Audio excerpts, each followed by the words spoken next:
Petra lies in a basin of folded sandstone in the mountains that edge the eastern side of the Wadi Araba,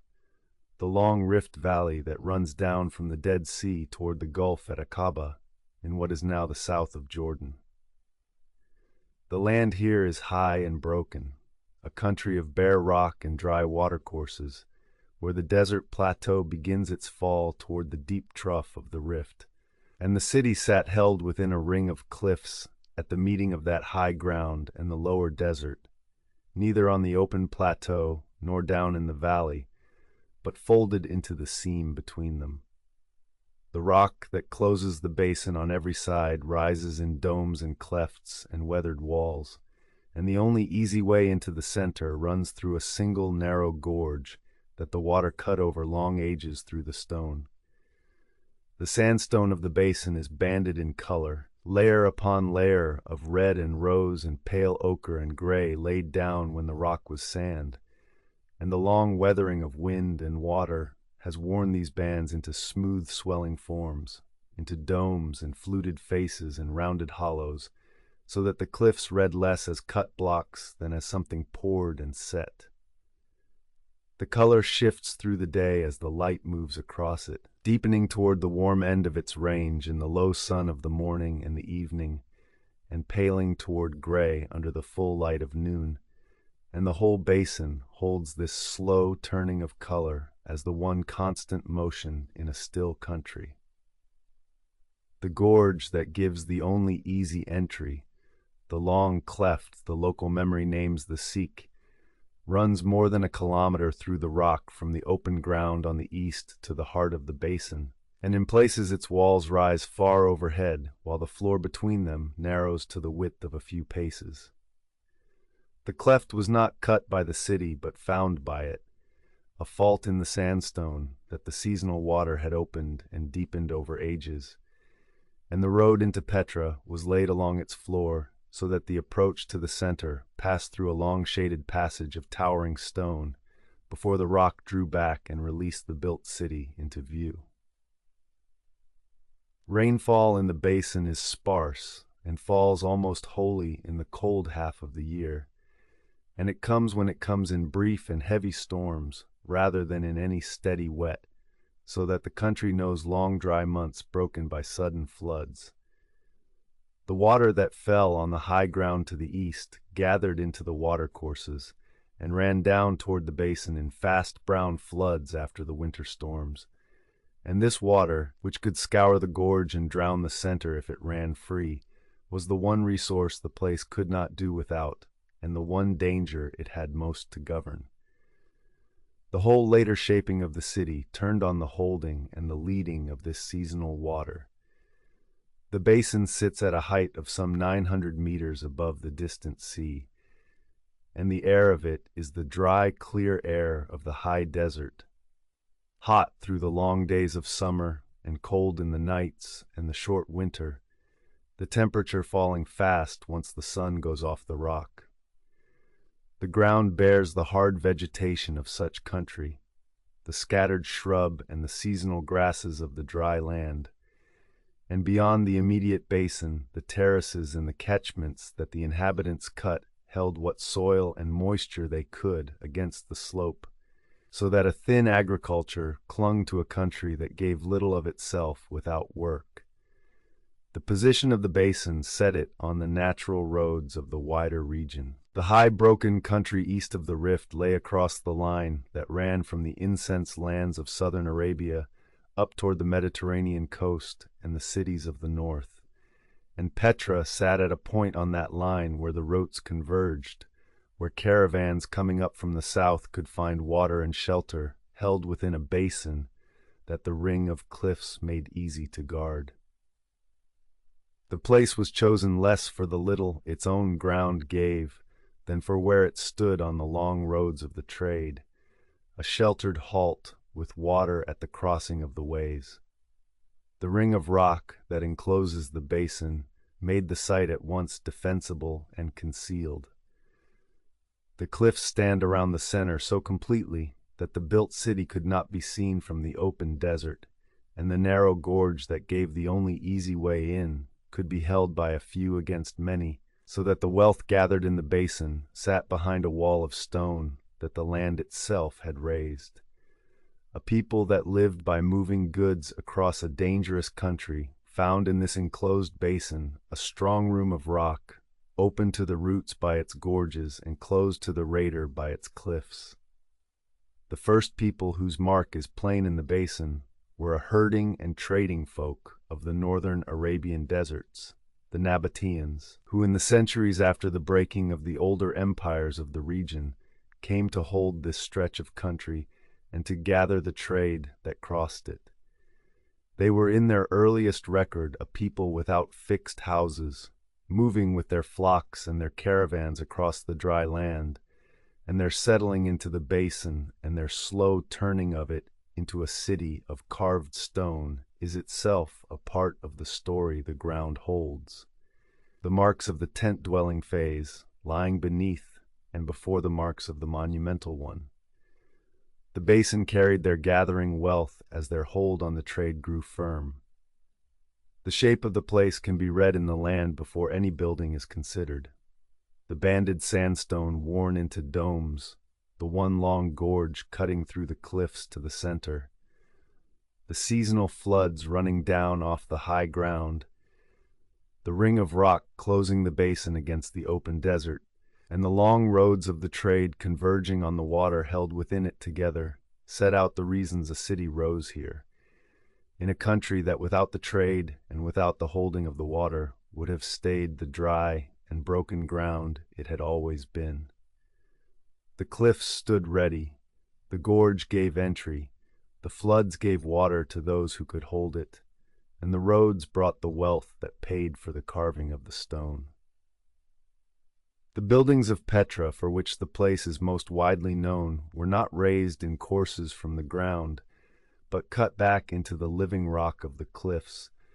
their fronts carved downward from the top of the face, so that the masons began at the cornice and worked their way to the threshold,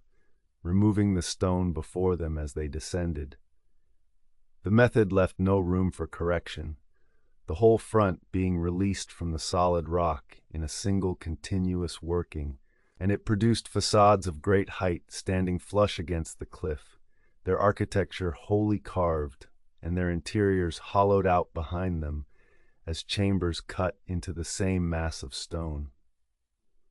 The most celebrated of these carved fronts stands at the point where the long gorge of the Sikh opens out, set directly across the narrow exit so that it meets the eye of the traveler the moment the cliffs draw back. A tall, two-storied facade of columns and pediments cut into a sheltered face of rose sandstone that the gorge had guarded from the weather. The lower story carries a portico of columns beneath a low pediment, and the upper story sets a round pavilion between two half-pediments split apart at the center, the whole worked in the borrowed forms of the Hellenistic world, yet combined in a manner the older architecture of the Greek cities never used. The local memory came to call it the treasury, after a story that wealth lay hidden in the stone urn at its crown, though the building was in truth a tomb, its plain chambers cut into the rock behind the elaborate front. Across the basin, the high red cliff of a further mountain carries an even larger carved front, broader and more austere than the treasury. A great facade of columns and a half-pedimented upper story crowned again by a stone pavilion, reached by a long climb of rock-cut steps up the mountain behind the center. The chamber behind it is wide and plain,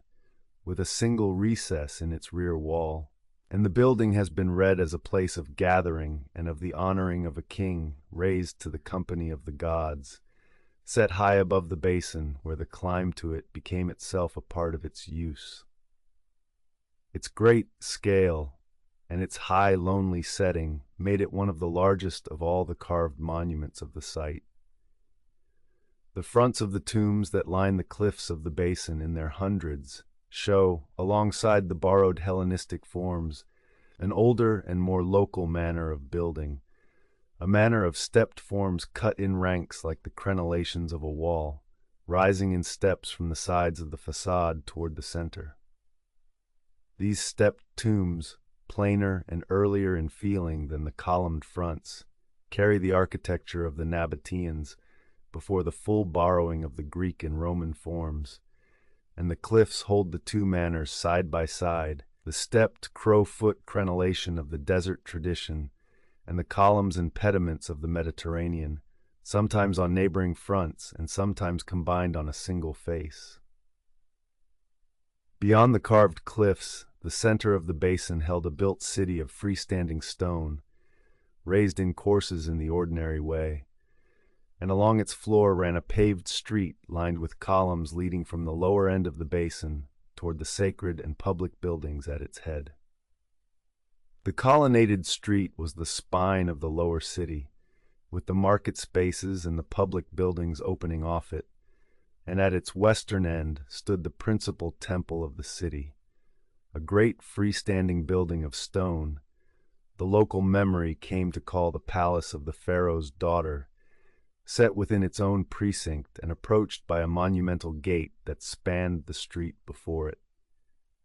The slope on the northern side of the center carries a theater cut into the rock, its banked rows of seats hewn from the hillside in the Roman manner, so that the seating was the living stone of the slope, opening toward the floor of the basin and able to hold several thousand people. The cutting of the theater into the hill ran through earlier tombs, slicing their carved chambers open where the rows of seats were carved across them, so that the back of the seating shows the hollows of older burials laid bare by the later work. One use of the rock cut through another in the long reworking of the basin. The interiors behind the great carved fronts and within the freestanding buildings were finished with a care the bare rock now hides. Excavation in the temples and the larger houses has found floors of patterned stone, walls faced with painted plaster worked in panels and architectural designs, and fragments of carved capitals and friezes, so that the plain hollows that stand open to the weather today were once enclosed and colored rooms. The Nabataeans gave their building stone fine dressed faces and drafted margins at the joints, set their ashlar walls with care, and finished their important interiors in color and in the molded plasterwork of the wider classical world. The whole built fabric of the basin, the carved tombs ranked along the cliffs, the high places cut into the summits, the colonnaded street and the temples and the theater of the lower center, and beneath and around all of it the channels and cisterns and pipes that governed the water, made up a city that was half built and half hewn, raised in stone in its floor and cut from stone in its walls. The pattern of it is still legible across the basin, the line of the street, the precincts of the temples,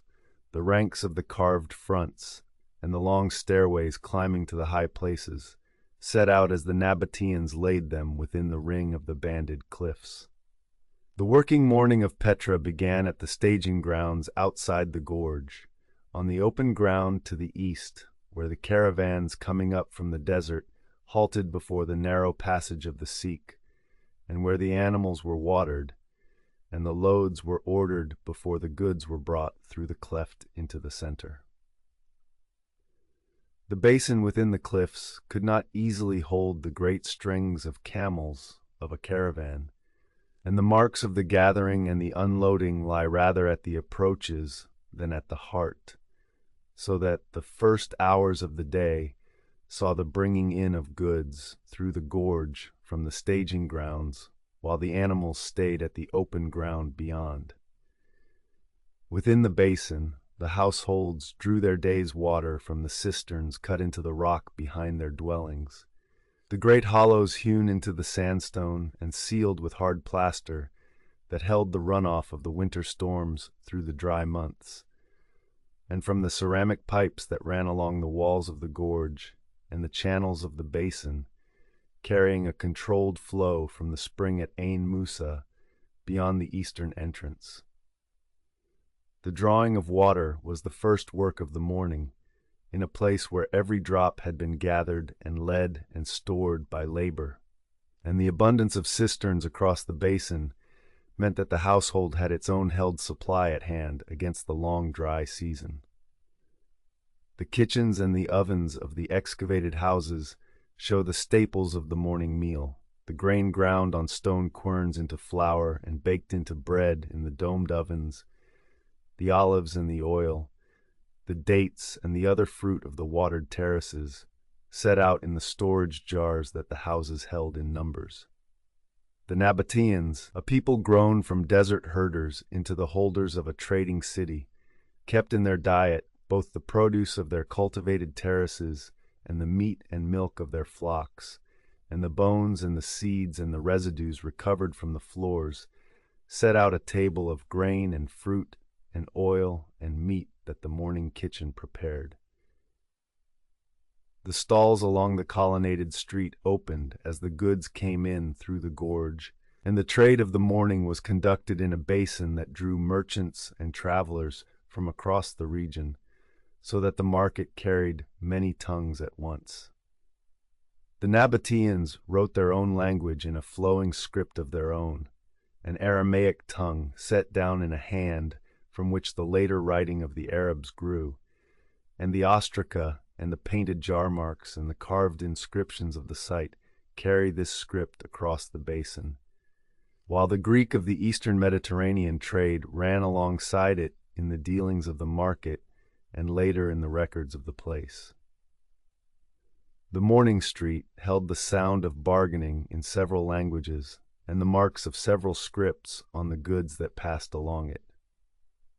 The craftsmen of the basin were at their work in the morning hours, and chief among them the potters, whose workshops on the outskirts of the center turned out the fine painted ware for which the Nabataeans were known across the region. The throwing and the trimming and the painting of the eggshell-thin bowls went on through the working day. The kilns fired at intervals, and the finished ware moved out into the market and along the trade routes, so that the morning carried the ordinary industry of a city that made as well as moved goods. The stoneworkers were at the cliffs, cutting the tombs and dressing the blocks of the freestanding buildings, and the carving of a great front was the slow work of many mornings across many seasons. The administration of the caravan trade gave the morning much of its shape, for the Nabataean state lived by the duties it levied on the goods that crossed its country, and by the water and the lodging and the protection it sold to the caravans, and the receiving and the recording and the taxing of the incoming goods was among the central works of the place. The officers who governed the trade took their account of what came through the gorge. The duties were reckoned and gathered, and the goods were stored or sent onward, so that the morning of the merchant and the morning of the tax officer ran together in the bringing in of the caravans. The water that the morning drew on had been gathered by a labor that ran on through the morning itself.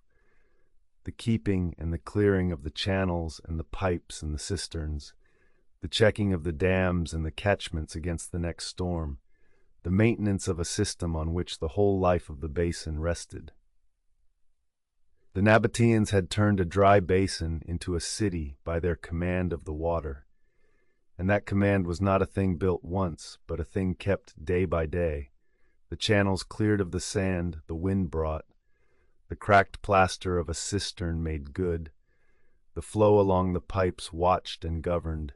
so that the unseen work of the water ran beneath the visible work of the market and the kitchen.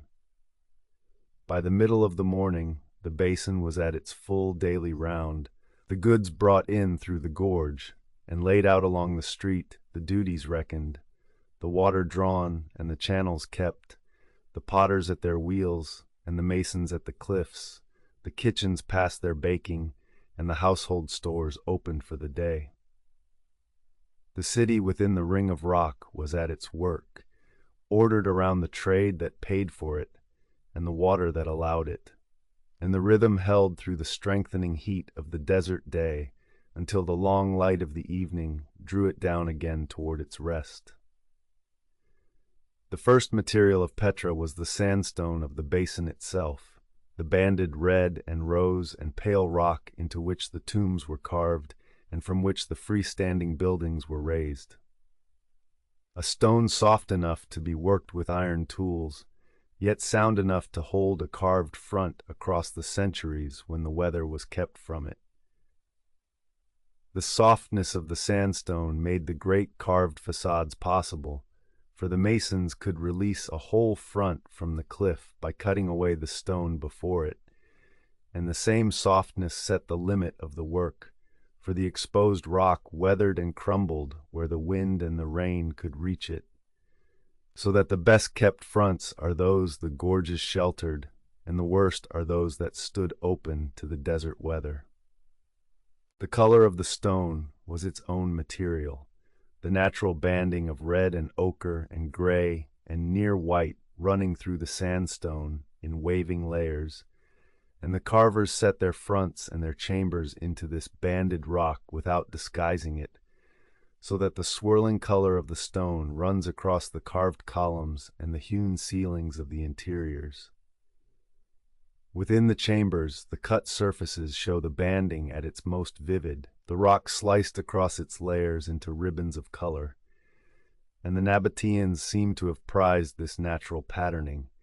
choosing their faces and finishing their interiors to show the color of the stone they cut. The fine-painted pottery of the Nabataeans was among the most distinctive of all their materials, a ware thrown so thin that the finished bowls have been likened to eggshell, made from a well-prepared local clay and fired to a hard pale body, then painted before firing with designs in a red-brown slip. The painters worked stylized plant forms across the open bowls, palm fronds and leaves, and floral sprays radiating from the center, in a manner so consistent and so fine that the ware is recognized at once wherever the trade carried it, and the development of its painted styles across the generations gives the excavators one of their closest measures of the passing of time on the site. The clay sources and the kiln sites in and around the basin show a local industry of some scale, the ware made at Petra and carried out along the routes the caravans traveled. The plaster of the Nabataeans was a material of great importance in a city built on the holding of water, for it was the hard waterproof lining of the cisterns and the channels and the pipes that made the gathering and the storing of the seasonal floods possible, and the same craft of plastering gave the fine painted wall surfaces of the temples and the larger houses. The hydraulic plaster that sealed the cisterns against the loss of the precious water was laid in careful coats and pressed hard,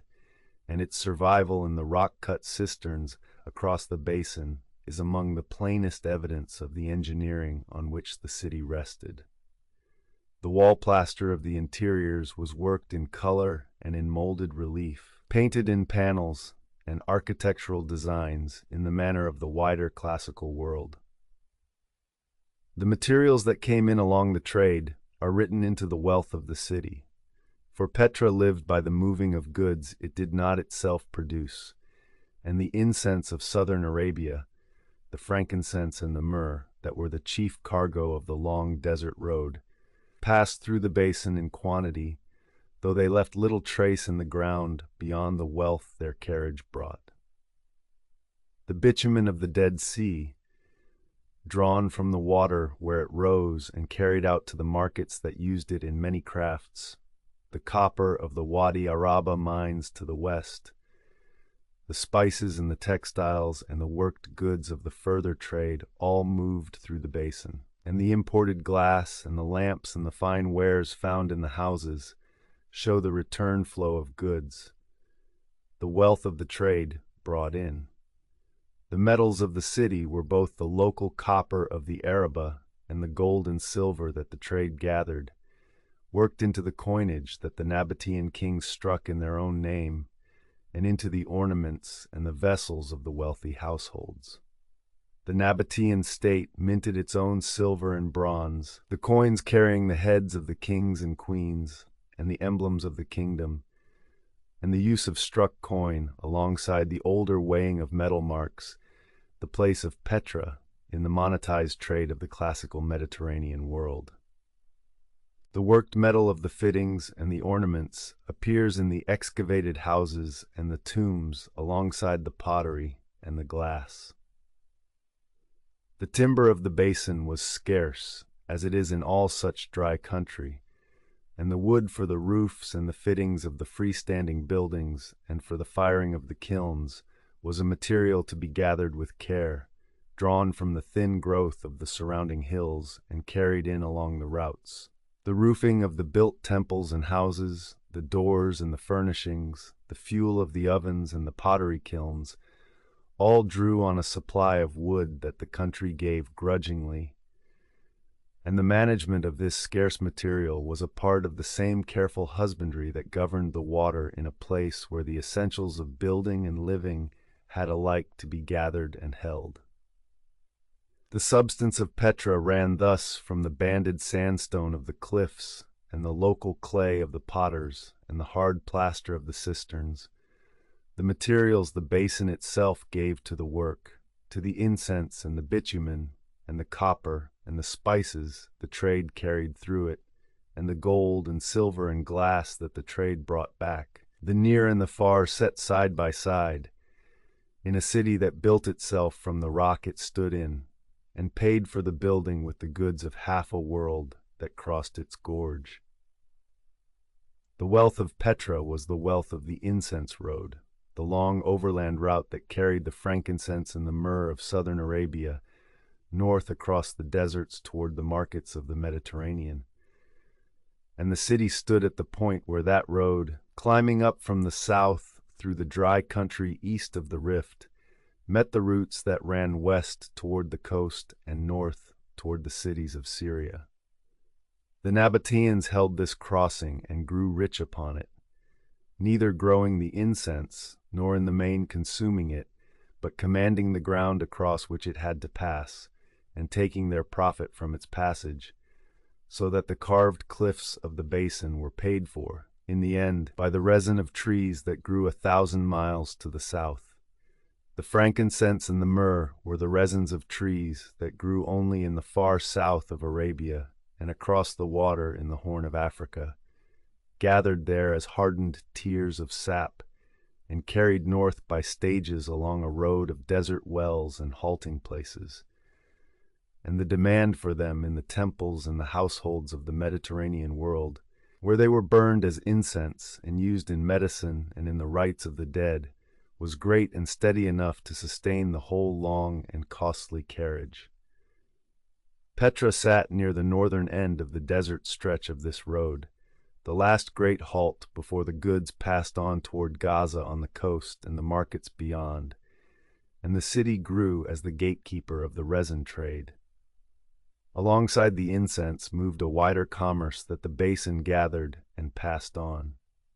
The bitumen of the Dead Sea, which rose in the heavy water and was drawn off and carried out, found markets across the region for its many uses, and the Nabataeans held a hand in its trade as they held the country around the sea. The spices and the fine textiles and the gemstones of the eastern trade, brought up from the harbors of the south, the local copper of the Wadi Araba, the produce of the Nabataean lands themselves all moved through Petra along with the incense, so that the basin was a gathering point of many goods and not the funnel of a single one. The Nabataean state lived by the trade in a direct and ordered way, levying duties on the goods that crossed its territory, selling water and lodging and the guarding of the caravans across the dangerous, dry stretches, and using its command of the wells and the routes to draw the commerce through its own ground rather than around it. A people who had begun as desert herders had made themselves indispensable to the merchants by their knowledge of the water and the ways across a country that killed the unguided, and they turned that knowledge into a steady revenue, the caravan paying for the passage and the protection that only those who held the desert could give. The reach of the Nabataean trade is written in the spread of their inscriptions and their pottery and their merchant communities far beyond the basin. Nabataean inscriptions and the marks of Nabataean traders are found at Gaza on the Mediterranean coast, in the cities of Egypt and at Alexandria, down the western shore of Arabia in the Hejaz, where the kingdom held a second great carved city, and as far afield as the harbor towns of Italy, where a community of Nabataean merchants kept their gods and their trade. The fine painted pottery traveled the routes the merchants traveled, marking the spread of the Nabataean hand across the commerce of the eastern Mediterranean and the Red Sea. The routes that converged on the basin ran in several directions from it. South ran the long incense road back toward Arabia, west ran the way down toward Gaza and the Mediterranean ports. North ran the route toward the Nabataean towns of the Hauran and on toward Damascus and Syria, and east and south the desert tracks reached toward the Persian Gulf trade. Petra stood at the knot of these ways, and the goods that came up one route went out by another, the basin holding and sorting and taxing the commerce that crossed it, the warehouses and the staging grounds, and the customs of the trade all set around the gorge through which the goods had to pass. The same shift that built the trade in time undid it. As the Mediterranean powers grew in reach and the sea routes through the Red Sea and onto the harbors of Egypt grew safer and cheaper to sail, the long and costly overland carriage of the incense loosened its hold on the commerce, and the goods that had crossed the desert on the backs of camels began instead to move by ship, landed at the Red Sea ports, and carried up the Nile to the markets of the Mediterranean. The duties and the water sales and the guarding fees that the caravans had paid to the desert kingdom thinned as the caravans themselves grew fewer, and the wealth that had carved the cliffs of the basin slowly drew away toward the sea lanes that needed no Nabataean guide. The trade that had made Petra is legible still in the carved fronts, the resin paid for, and in the spread of the Nabataean name across the markets of the ancient world. The incense road written into the basin in the wealth it left behind, even though the resin itself passed through and left no store. The city had been built as a halt and a strong room on a long road, gathering the goods of half a world within its ring of rock and sending them on for a profit taken at the gorge, and the same roads that had brought the wealth carried it away again when the commerce found a cheaper path. The basin, keeping in its carved stone the record of what had once crossed it. In the evening the basin filled with shadow from below as the sun went down behind the western cliffs, the gorges in the lower ground falling into a deep blue shade, while the high carved fronts and the summits of the rock still held the warm light, so that the city darkened from its floor upward, and the last of the day lay along the upper faces of the cliffs. The color of the banded sandstone deepened toward its reddest in this low light before the shade took it, and the basin held for a while the doubled image of a dark floor beneath a glowing rim before the evening closed wholly over it. The household evening was lit by the small clay lamps that the excavated rooms have yielded in numbers, set in the niches of the rock-cut and built chambers, their light falling on the painted plaster of the finished interiors and on the fine ware set out for the evening meal. The water drawn and stored through the day, gathered in the cisterns from the winter's held flood, carried the household through the night, and the same querns and ovens that had ground and baked in the morning served again for the evening, the day's round of the kitchen closing as it had opened, in the working of grain into bread by the labor of the household. The rock-cut dining halls that the Nabataeans set beside their tombs, the triclinia, with their benches hewn into three sides of a chamber, were the settings of the communal meals that bound the living to their dead. And in the evening of certain days, these halls held the gatherings of the families who owned the tombs, the meal taken in the company of the buried kin. The bench-lined chambers cut into the rock beside the carved fronts show how closely the Nabataeans kept their dead among the doings of the living. The funerary banquet a regular act rather than a single rite, the family gathering to eat beside the tomb as a part of the ordinary turning of its life. The merchants and the officers of the trade closed their day's account in the evening, the goods that had come through the gorge stored and reckoned, the duties gathered and set down, the warehouses secured for the night, and the staging grounds beyond the gorge settling as the animals were fed and folded. The wealth that the caravans brought was held within the basin behind its ring of rock, the goods in their stores, and the struck coin, and the worked metal in the keeping of the households and the temples, and the evening was the time of the counting in and the securing of what the day's trade had gathered. The workers of the basin turned from their day's labor as the light failed, the potters banking their kilns, the masons leaving the half-cut fronts at the cliffs, the keepers of the channels making their last round of the waterworks before the dark. The smoke of the evening fires rose from the houses across the center and from the dwellings cut into the softer rock of the slopes, and the basin that had rung through the day with the noise of the market and the cutting of the stone settled toward its evening quiet within the enclosing cliffs, the sound drawing in as the shadow rose. The high places above the basin caught the last light when the floor had long gone into shade, the open-air sanctuaries cut into the summits standing bright above a darkened city, and the evening was the hour when the difference between the high ground and the low was most plainly drawn, the sacred summits in the sun and the working center in the shadow. The long stairways that climbed to the high places ran up from the dusk of the floor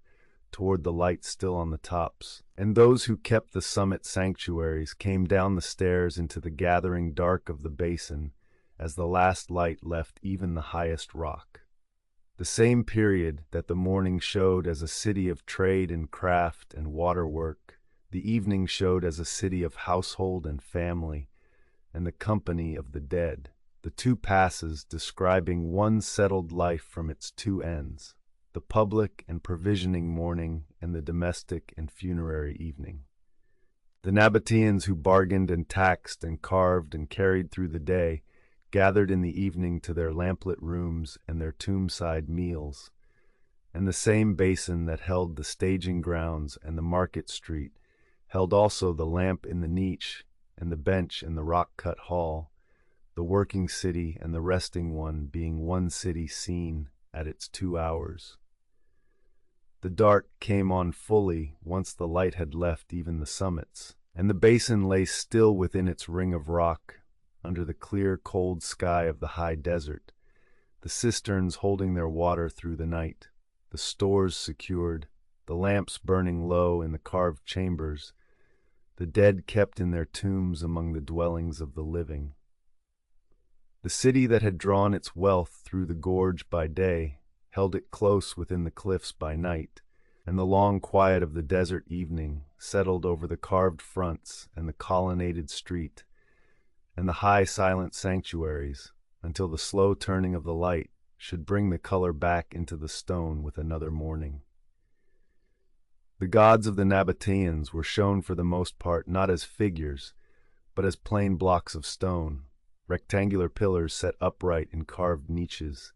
the betyls or godstones into which the divine was held to come without being given the shape of a man or a woman.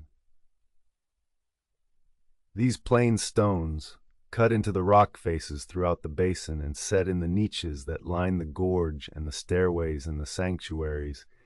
are among the most characteristic of all the religious marks of the place, a manner of honoring the gods in the unworked or barely worked stone that set the Nabataeans somewhat apart from the figured worship of the Greek and Roman world around them, though in their later centuries they took up something of that figured manner as well. The chief of the Nabataean gods was Dushara, the Lord whose name binds him to the mountains of the country. Honored across the kingdom and held as the god of the ruling house.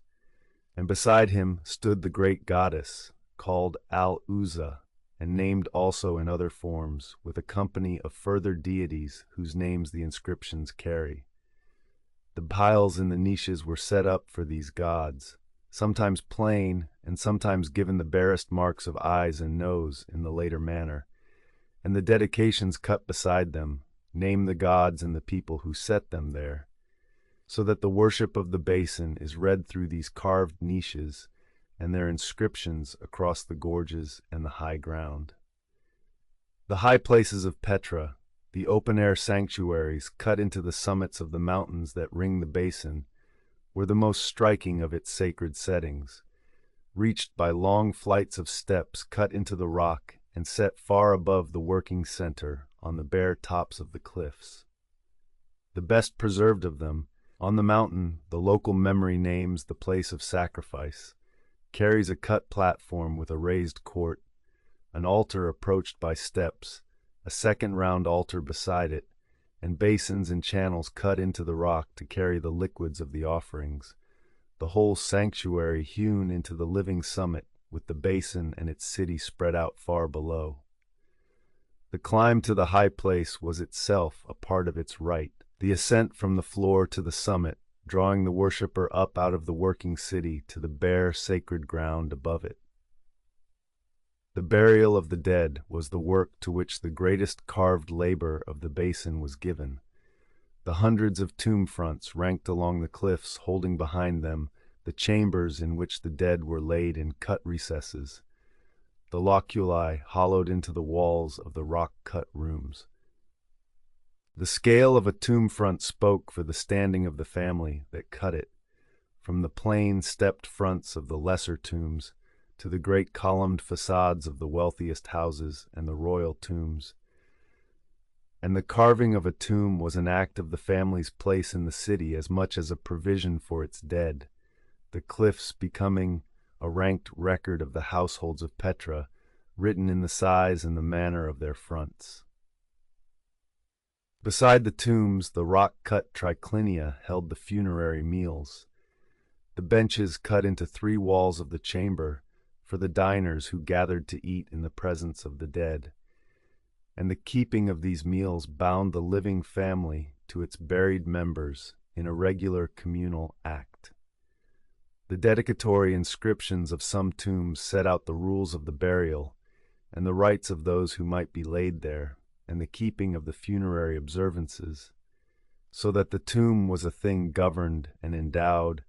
its meals and its maintenance provided for, the dead kept among the doings of the living by an ordered and continuing care. The orientation of certain of the monuments and the high places toward the rising or the setting of the sun at the turning points of the year shows a calendar built into the sacred architecture of the basin, the light of the solstice or the equinox falling along a cut axis or into a carved niche on the appointed day. The Nabataeans set some of their sanctuaries and their god niches so that the sun marked them at the season's turn,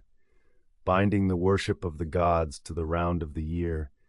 and the movement of the light. And the careful placing of these features in the rock is read now through the fall of the sunlight along them at the days for which they were cut. The processional ways of the basin carried the religious life through its public ground, the route through the gorge from the eastern entrance toward the center, passing the god niches cut along its walls, the colonnaded street leading toward the great freestanding temple at its head, and the long stairways climbing from the floor to the high places on the summits. The movement of the worshipper through the gorge past the bettles, along the street toward the temple, and up the stairs to the high place, set the sacred geography of the city as a series of approaches and ascents. The gods met the niches of the way and honored at the temple of the floor and at the altar of the summit. The religion of Petra is read thus through the plain god stones in their niches and the named dedications beside them, the open-air high places with their altars and their channels cut into the summits, the ranked tomb fronts with their burial chambers and their funerary dining halls, and the orientation of the sacred works toward the turning light of the year. A religious order of the unworked stone and the high sanctuary and the kept and honored dead followed here as the carving and the inscriptions give it. The basin held its gods in its rock and its dead in its cliffs, and the worship moved between the niche of the gorge and the altar of the summit along the cutways the Nabataeans laid for it. The year of Petra turned above all on the water, on the brief cold season storms that gave the basin the whole of its supply and the long dry months through which that supply had to be made to last, so that the management of the seasonal flood was the work around which the rest of the year was set. The Nabataeans had built their city on the holding of a water that came all at once and seldom, and the round of the year was for them a round of catching and storing in the wet months and of careful drawing down through the dry ones, the whole life of the basin governed by the rhythm of a rainfall that fell hard and then withheld itself. The winter brought the rains, and they came in the manner of the desert in sudden heavy storms that sent fast floods down the watercourses from the high ground to the east, water that without governing could have torn through the gorge and drowned the center in an afternoon.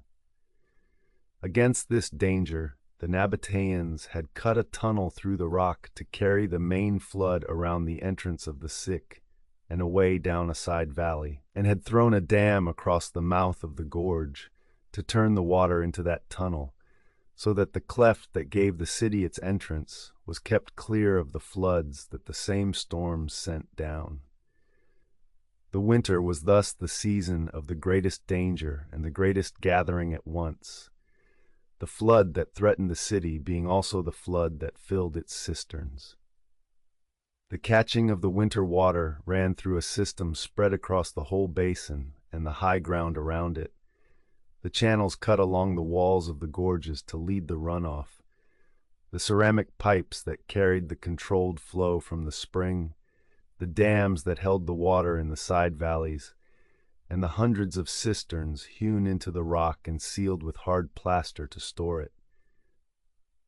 The winter storms filled this system. The runoff led from the catchments into the cisterns and held there behind its plaster against the dry season,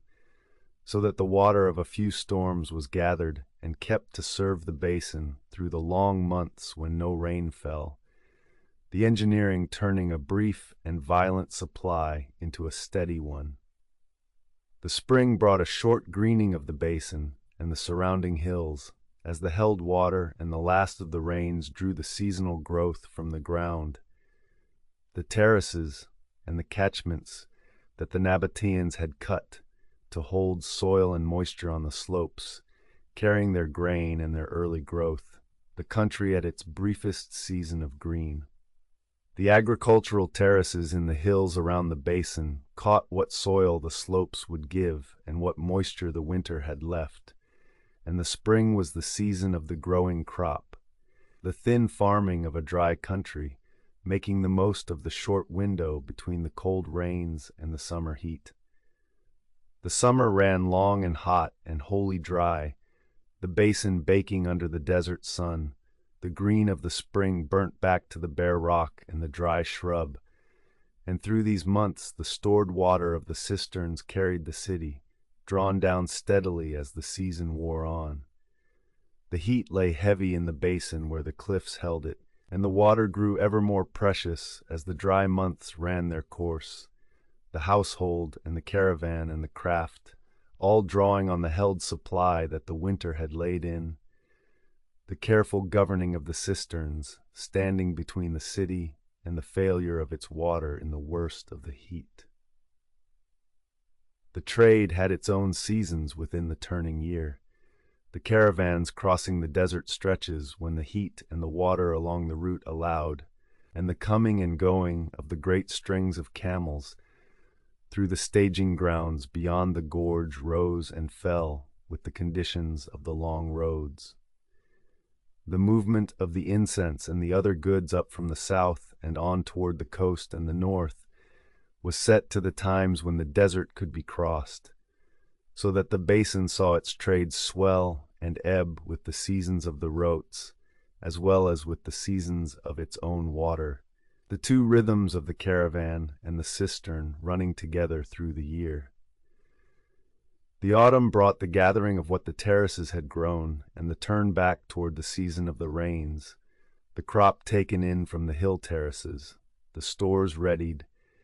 the channels and the cisterns checked and cleared of the summer's wind-blown sand against the coming floods. The maintenance of the water system was itself a seasonal work, the clearing and the mending done before the winter storms, so that the catchments and the pipes and the cisterns stood ready to take the first floods, the autumn given to the setting right of the engineering on which the next year's water would depend. The round of the Petra year ran thus from the dangerous gathering floods of winter through the brief green of spring and the long dry heat of summer to the harvest and the mending of autumn, the whole turning set by the water that came hard and seldom and had to be caught and kept and drawn down with care. The basin lived by holding what the winter gave through the months when nothing was given, and the seasons of the city were the seasons of its cisterns, filled in the storms and emptied through the heat, the engineering of the water binding the year of Petra to the rhythm of a rain that fell all at once and then left the country to its long dry light. Petra did not end at a single moment, and the ground holds no layer of a sudden ending, but rather the marks of a long and gradual emptying spread across centuries, the city contracting and quieting by degrees as the conditions that had raised it slowly fell away. The decline of the basin was a matter of trade drawn elsewhere, and of the earth itself shifting beneath the buildings, of a slow drawing down of the wealth in the population, rather than of any one overthrow, and the reading of it is a reading of gradual change in the levels of the site rather than of a moment of ruin. The first of the great changes was the annexation of the Nabataean kingdom by Rome in the year that the later reckoning sets at 106 of the Common Era, when the last of the Nabataean kings died, and the kingdom was taken into the empire as the province the Romans called Arabia. The annexation was not in itself a violent ending, and Petra went on under Roman rule as a city of the province. Given the colonnaded street and the monumental gate and other works in the Roman manner, honored with imperial titles, its life continuing for a time much as before, but the loss of the independent kingdom that had lived by commanding the trade marked the beginning of the slow change in the city's fortunes. The deeper change was the shift of the long-distance commerce away from the overland desert road that Petra had commanded, and onto the sea routes that the growing reach of Rome had made safe and cheap, the incense and the eastern goods that had crossed the desert on the caravans coming instead by ship to the harbors of the Red Sea and up the Nile to the Mediterranean markets. As the trade that had paid for the carving of the cliffs found its cheaper path by water, the duties and the water sales and the guarding fees that had made the basin rich thinned, and the city that had been built as a halt and a strong room on a road slowly fell away from the road itself, the commerce passing it by. The carved fronts stood on, but the wealth that had cut them drew away. The rise of other centers drew off the trade and the standing of Petra by stages, the caravan city of Palmyra to the north taking much of the desert commerce that remained, the Red Sea ports taking the seaborne trade, so that the Nabataean basin, once the knot of the routes, found itself off the main lines of a commerce that had moved on. The city did not empty at once for this, but the slow loss of its place at the center of the trade ran beneath all the rest of its decline. The basin kept now by a diminishing population that lived more on its local farming and its remaining traffic, than on the great through trade that had built it. The earth itself worked against the city across these centuries, for the region is one of frequent earthquakes, and a great shaking in the year 363 of the Common Era brought down many of the freestanding buildings of the center and damaged the all-important water system, the channels and the pipes and the cisterns on which the basin depended. The repair of the waterworks after such a blow was a labor that a shrinking and poorer city could less and less afford, and the damage to the engineering struck at the very thing that had made habitation of the dry basin possible, so that the earthquake hastened the contraction that the loss of the trade had begun. A further great earthquake in the 6th century brought down more of what stood. Through these centuries of contraction, the city did not stand wholly empty, and the basin held a smaller Christian settlement in the Byzantine age, a community that raised a church on the slope above the colonnaded street, floored it with mosaics, and kept its records on scrolls of papyrus that the burning of the church in time charred and so preserved, to be recovered by the excavators of the modern age. This smaller town of the late centuries lived among the carved monuments of the older city, using and reusing its stone, keeping a Christian life in the basin that the Nabataean trade had built, the church and its mosaics marking the diminished but continuing settlement of the place. By the time of the coming of Islam to the region in the 7th century, the basin held only a sparse population, the great through trade long gone, the water system decayed, the monumental center standing quiet above a much reduced settlement.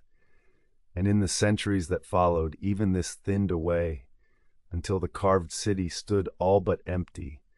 known to the herding folk of the surrounding country, who pastured their flocks among the tombs and sheltered in the rock-cut chambers, but no longer a city in any working sense. The knowledge of the place faded from the records of the wider world, and for long ages Petra stood outside the notice of the lands beyond its country, its carved fronts standing silent in the basin. The decline of Petra was thus the long working out of the loss of the two things that had made it, the trade that had paid for it, and the water that had allowed it, the commerce drawn off to the sea lanes and the other cities, and the water system broken by the earthquakes and unrepaired, the population drawing down by degrees across the Roman and the Byzantine and the early Islamic centuries, until the carved basin held only the herders and their flocks among the standing stone. The city emptied slowly and without a single fall, the rock keeping its carved faces above an ever quieter ground, until what had been the gathering point of a great trade stood as a silent basin of tombs and temples, known to few beyond the country around it. Petra stands today as carved rock and standing ruin within the same arid basin in which the Nabataeans raised it, reached as it has always been through the long shaded passage of the Sikh, the gorge that runs more than a kilometer through the cliffs and opens at its end on the rose facade of the treasury, much as it opened on it 2,000 years ago. The great carved fronts remain along the walls of the basin, the treasury sheltered and sharp, where the gorge has guarded it from the weather, the others worn in their degree as the desert wind and the seasonal rain have reached them, the soft sandstone weathering slowly along its colored bands across the centuries since the carving was done. The high carved facade of the monastery still stands on its mountain above the basin, reached by the long climb of rock-cut steps that the Nabataeans hewed up the slope behind the center, and the hundreds of tomb fronts of every scale, from the plain stepped crowfoot tombs of the desert manor to the great columned facades of the wealthy and the kings, line the cliffs of the basin as they have lined them since they were cut. The colonnaded street of the lower city can be walked along its paved length. The freestanding temple at its head stands in part. The theater cut into the slope holds its banked rows of stone seats, and the precincts and the foundations of the built city can be traced across the floor of the basin among the ranked carved cliffs. The water system that made the city possible is still legible to the survey that has mapped it across the basin. The channels cut along the walls of the gorge, the dam and the diversion tunnel that turned the floods around the entrance of the Seek, the lines of the ceramic pipes that carried the spring water in, and the hundreds of cisterns hewn into the rock and lined with their hard plaster. The engineering of the gathering and the holding of the seasonal water, the very thing on which the life of the dry basin had rested, can be followed now, feature by feature, as the most telling record of how a city was made to live in a country that gave so little water. The works of the catchment and the channel and the cistern read across the rock. The study of Petra by the wider world is reckoned from the visit of a European traveler in the year 1812, who, having learned the language and the manner of the country, and given out that he came to make an offering at a shrine beyond the basin, was led through the gorge and saw the carved fronts that had stood outside the notice of his world for ages, and set down the first modern account of them. From that visit, the long work of recording and excavating and studying the basin began, carried on through the 19th and the 20th, and into the 21st century by many hands, the carved monuments surveyed and drawn, the buildings of the floor excavated, the inscriptions read, the water system traced, the painted pottery gathered and ordered into its sequence. The excavation of the basin has recovered the things the standing stone alone could not give, the painted plaster and the patterned floors of the temples and the houses, the fine eggshell pottery in its quantity, the ostraca and the papyri that carry the Nabataean and the Greek of the place, the charred scrolls of the Byzantine church preserved by the fire that burned it. The reading of these recovered things has filled out the account of the city that the carved fronts had left silent, so that Petra is studied now as much through its water engineering and its inscriptions and its painted ceramics as through its great facades, the small evidence of the floor giving the working life that the monuments by themselves could not. The basin is held now as an archaeological park,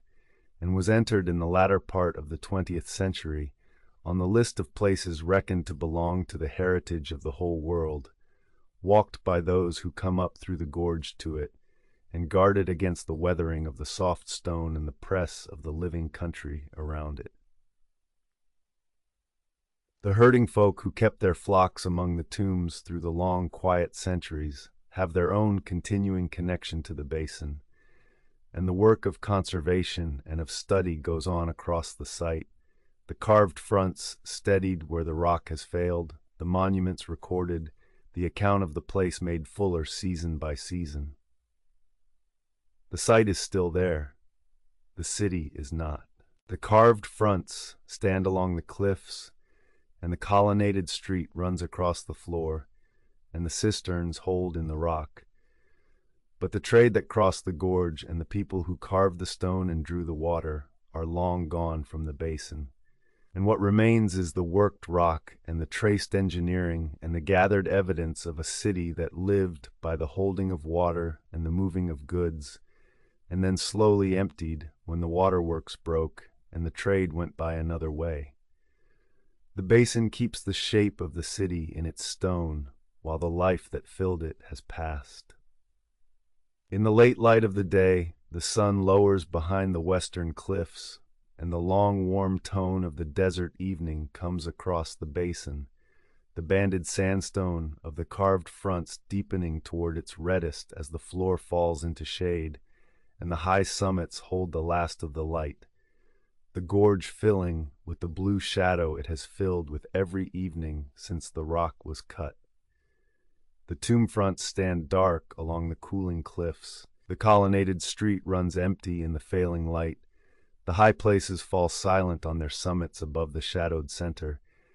and the basin settles into the long quiet of the desert night as the color goes slowly out of the stone.